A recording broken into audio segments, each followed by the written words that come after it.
Frydenberg, thanks so much for your time. Before we get onto your area, there's a lot happening with internal questions about the National Energy Guarantee and all that sort of stuff. What do you make of the Barnaby Joyce drama? This circus continues.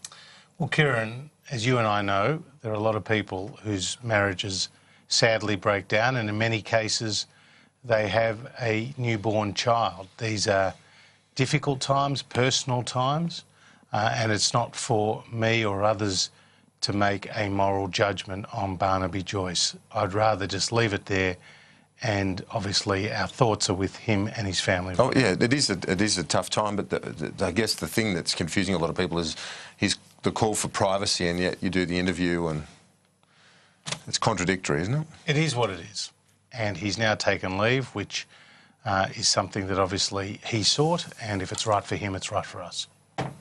When it comes to the whole idea of politicians taking money for interviews, is that where this has generated so much, disgust, as your colleague Kelly O'Dwyer put it yesterday? Well, I've said it's not for me to be lecturing Barnaby Joyce on this matter. Personally, I wouldn't have done it, but that's his personal choice that he's made, and it is what it is.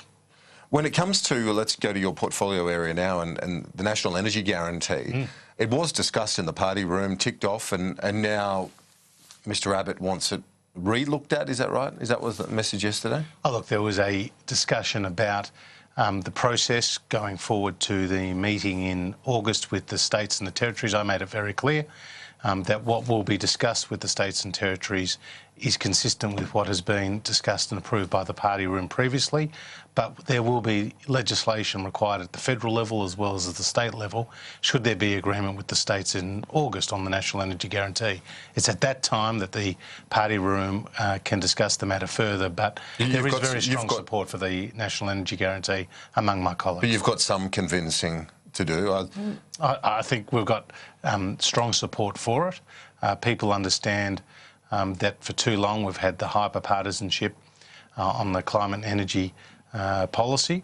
As a result, this has created So what sort of percentage are you talking about in the party room?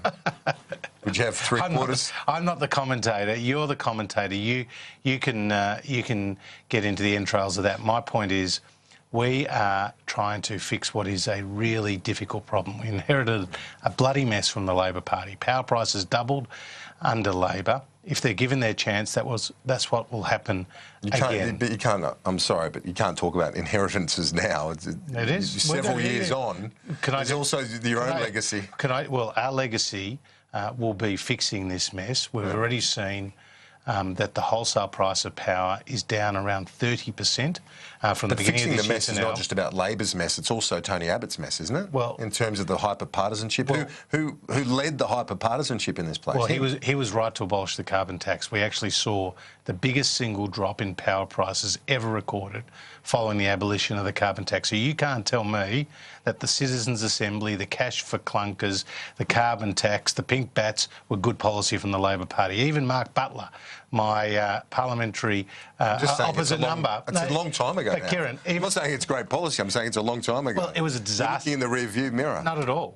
The National Energy Guarantee is looking for the decades ahead and will be setting Australia up. So why does Tony Abbott not think that it's the right approach then? Well, let me just make one point here, right, is that the Labor Party today, right, have a policy of a recklessly high 45% emissions reduction target and 50% renewable energy target.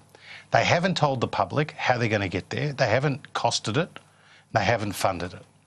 And so the Labor Party, right, are ducking and weaving on this particular issue without coming clean as to what is their alternative policy. We, on the other hand, have been able to get the support of all the big energy users in the country, the BlueScope Steels, the BHPs, the Rio Tintos, the industry groups, the irrigators, the National Farmers Federation, the Australian Industry Group, the Business Council of Australia, ACCI, the list goes on. They've got behind the National Energy Guarantee. I think the states recognise how important it is to seize this opportunity. Sure. Nobody wants higher power prices, and the good news for consumers is that we are through the worst of it. And the trend is... And you're you're telling the party room that in terms of the prices that not to expect too much in New South Wales, for example, that some of these price reductions will have to come over over the medium to longer term. Is that right? Well, the good news is that I think we've reversed the price increases that we've seen reversed that trend of the price increases that we've seen most recently following the closure of the Hazelwood Power Station in Victoria and the Northern Power Station in South Australia. We are likely to see falls in Queensland and in New South Wales and South Australia. We're likely to see it remain flat. Why we saw the news poll yesterday. Reportedly, according to the news poll, Labor's got more trust in Labor to handle this issue than the government. Well, despite your criticisms of Labor. Well, those numbers simply reflect along partisan lines. The vast majority of coalition supporters supported our policy, and the same applied for the Labor Party and the Greens. There was a big bulk of undecided, and that's where, obviously, the work that we are doing today to reduce people's power plan, the plan that we have to tackle power prices is working, and that is the public that we need to convince. Minister, thanks for your time. Appreciate it.